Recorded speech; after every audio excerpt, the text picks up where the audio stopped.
তাহলে আজকে আমরা এই প্রবলেমটা সলভ করব, যেখানে বলা আছে implement a function F A B C D. মানে বলা হচ্ছে এখানে A B C D function হচ্ছে এফ, ঠিক আছে, যার এম এস বি হচ্ছে আমার এ আর এল এস বি হচ্ছে আমার ডি। ওকে, তো এখান থেকে আমি বুঝতে পারলাম M S B A and L S B হচ্ছে ডি। ঠিক আছে, দি মিন টার্ম দিয়ে দেওয়া আছে 0 2 4 6 8 9 11 12 15।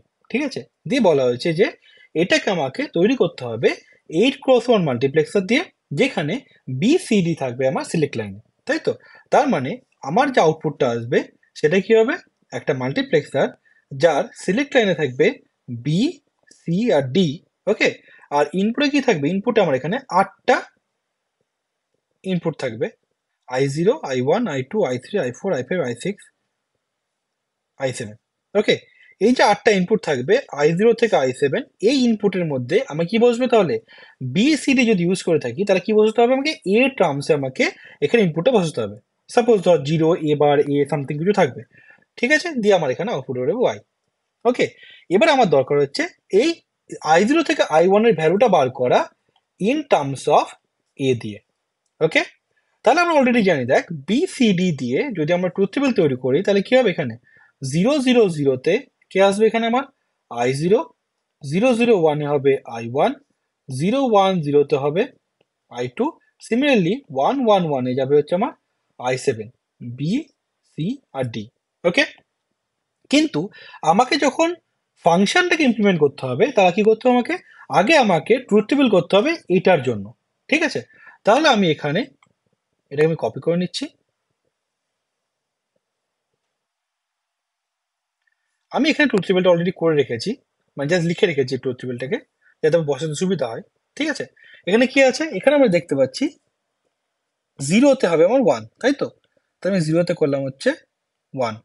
তারপরে কততে আছে, 1-এ 0, 2-তে 1, 3-তে 0, 4-এ 1, 5 0, 6 1, 7 0, 8 1, 9 1, 10 0, 11 1, 12 1, 13 0, 14 0, 15 1। ওকে, তো এই মিন টার্ম দিয়ে যেটা দেওয়া আছে সেটা আমি ট্রুথ টেবিলের মধ্যে বসিয়ে দিলাম, মানে মিন টার্ম থেকে ট্রুথ টেবিল আমি কনভার্ট করে দিলাম। ওকে, প্রবলেম নেই। এবার আমাকে মাল্টিপ্লেক্সার দেখতে হবে। দেখ, মাল্টিপ্লেক্সের ক্ষেত্রে 0 0 0 মানে এটা এটা কি হবে, এটা আমি এখানে লিখতে পারি কি I0।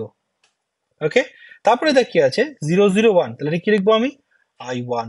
তারপরে কি 0 1 0 মানে I2, তারপরে একটা I3, I4, I5, I6, I7। তাই তো, তাহলে আমরা এখানে I0 to I7 অলরেডি লিখে দিলাম। কেন, এখানে দেখ আমি যে ট্রুথ টেবিলটা দেখালাম তোকে 0 0 0 থেকে 1 1 1, তাই করলাম কি বি সি ডি তে আমি 0 0 0 থেকে 1 1 1 পর্যন্ত আমি I0 to I7 লিখলাম। সিমিলারলি এটাকে আমি লিখতে পারি কি পাশেরটার জন্য। কেন, পাশেরটায় দেখ কি ওখানে কত থেকে কত অব্দি আছে, ওখানে আমার আছে 8 থেকে 15, কিন্তু 8 থেকে 15-তে, সরি, 8 থেকে 15-তে আমার কি আছে, 8 থেকে 15-তে এটা 0 আর 1 হয়, তাই তো, কিন্তু বাকি বি সি ডি কি হয়, সেম হয়, তাই তো। তাহলে এবার আমি দেখবো ওটা করে আমি এখানে এটা বসিয়ে দিলাম। ওকে, কোনো প্রবলেম নেই এইটুকুতে। এবার আমার কাজ কি, এবার আমার কাজ হচ্ছে যে কম্পেয়ার করা ওয়াই এর সাথে কাকে, এ কে কম্পেয়ার করতে হবে, দিয়ে আমি I0-কে বসাবো, তাই তো। তাহলে যদি এখানে কম্পেয়ার করি তাহলে কি বলতে পারি এখানে আমি, দেখ ফার্স্ট এরটার জন্য বি সি ডি 0 0 0, ঠিক আছে, তাহলে কি হচ্ছে y = 1, এ কত আছে, 0 আছে, ঠিক আছে। আর এখানে দেখ বি সি ডি 0 0 0, y = 1, এ কত আছে, 1, তাই তো। তাহলে a = 0-তেও 1, a = 1-এও 1, তাহলে কি লিখবো এখানে আমি, I0 আমি বসাবো হচ্ছে 1। ওকে, সিমিলার ওয়েতে যদি আমি I1 দেখি, I1 এর জন্য দেখ y = কত, 0, a = 0। ওকে, y = 1, a = 1, কম্পারিজনটা ভাব। অন্য সময় কি হয়, এটা বা আমি কম্পারিজনের সময় এটার সাথে কম্পারিজনটা করি আর পরপর দুটো I0 থাকে, তাই খুব ইজি হয়। এখানে তো সেটা নেই, এখানে কি দেওয়া আছে, এখানে ওকে a এর সাথে কম্পারিজনটা করতে হবে। ওকে, তাই আমি কি করছি, পাশাপাশি করে নিচ্ছি যাতে আমার সুবিধা হয়। তাই কি দেখছি আমি এখানে, a 0-তে y 0, a 1-এ y 1, তাহলে কি লিখবো এখানে আমি I1 equal to A. Okay, similar ওয়েতে কি দেখতে পাচ্ছি A0-তে 1, A1-এ 0, তার মানে কি 0 হলে 1 হচ্ছে, 1 হলে 0 হচ্ছে, তাহলে I2 ইকুয়াল টু কি লিখবো এ বার। ওকে, এবার দেখ I3 এর জন্য কি হচ্ছে 0-তে 0, ওকে, 1-এও 1, ঠিক আছে, তাহলে দেখ 0 হলে 0 যাচ্ছে, 1 হলে 1 যাচ্ছে, আমি কি লিখবো এখানে এ। বোঝা গেল? এবার I4 এ কি হচ্ছে I4 এর জন্য দেখ, এটা যদি ভালো করে সাজিয়ে লিখিস তাহলে খুব বেটার, ঠিক আছে।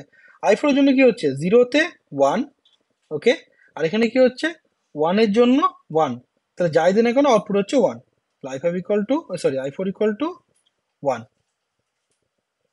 ওকে, নাও I5 এর জন্য দেখ I5 মানে কোনটা, এই পার্টটা হচ্ছে I5, ওকে, 0-তে 0, এই পার্টটায় কি আসছে I5-এ 1-এ 0, তাহলে A0 হলে আউটপুট 0, A1 হলে আউটপুট 0, তাহলে কি লিখবো এখানে I5 ইকুয়াল টু 0।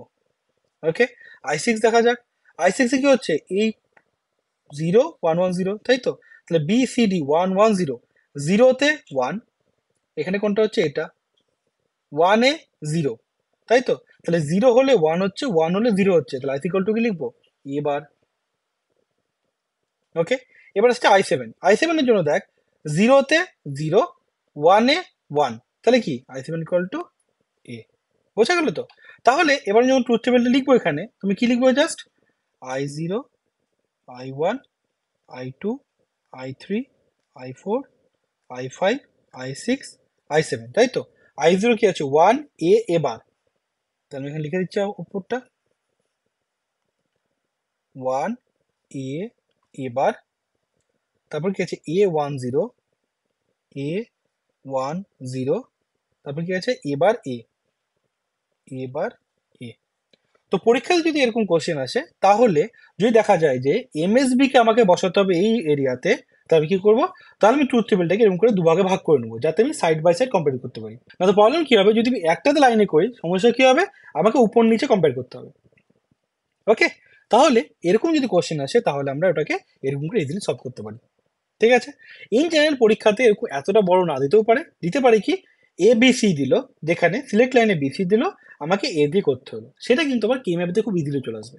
কেন, আমরা যদি কে ম্যাপ করি তো সেটা কি হয়, এখানে এ দিলাম বিসি দিলাম, তাই তো। এবার দেখ এগুলো কি হয়ে যাবে 0 0 0 1 1 0 1 1, এগুলো মাস্কের ইনপুট চলে যাবে, আর এখানে চলে যাবে এ বার আর এ। ওকে, তো ওটা ইজি, না তো ওটা আমি আরেকটা অঙ্কতে বলে দেবো কে ম্যাপ দিয়ে করে করতে হয়। ঠিক আছে, তো আশা করি অঙ্কটা বোঝা গেছে, যদি কারোর প্রবলেম থাকে তাহলে সে আমার সাথে কন্ট্যাক্ট করতে পারিস। ওকে, বাই বাই, গুড নাইট।